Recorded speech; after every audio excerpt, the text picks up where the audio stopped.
with our slave masters, which is the corporations. Okay, I want you to understand governments are no different from a corporation. Governments is a corporation as well.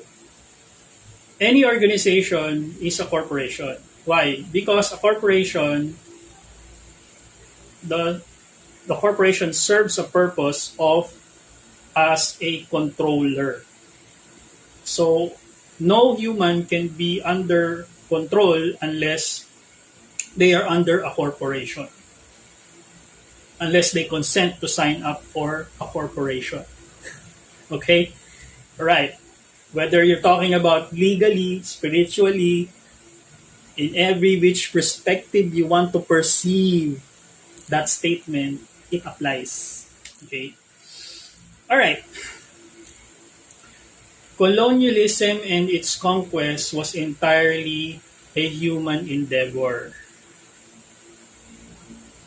All right.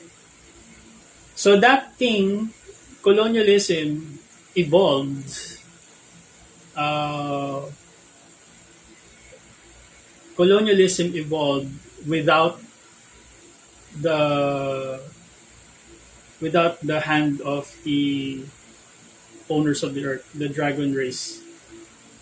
It was entirely us, humans against humans, trying to enslave each other.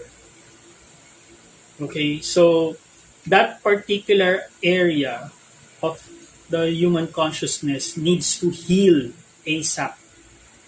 Okay. Okay.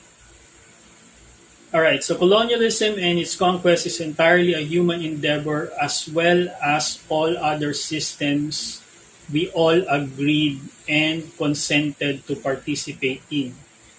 Therefore, it is within our power to free ourselves from bondage as long as we remove ourselves from the hierarchy's contract of influence.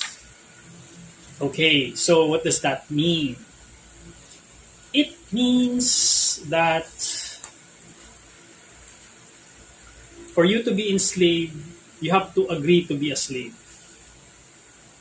Okay, so what's the difference between colonial slavery and corporate slavery?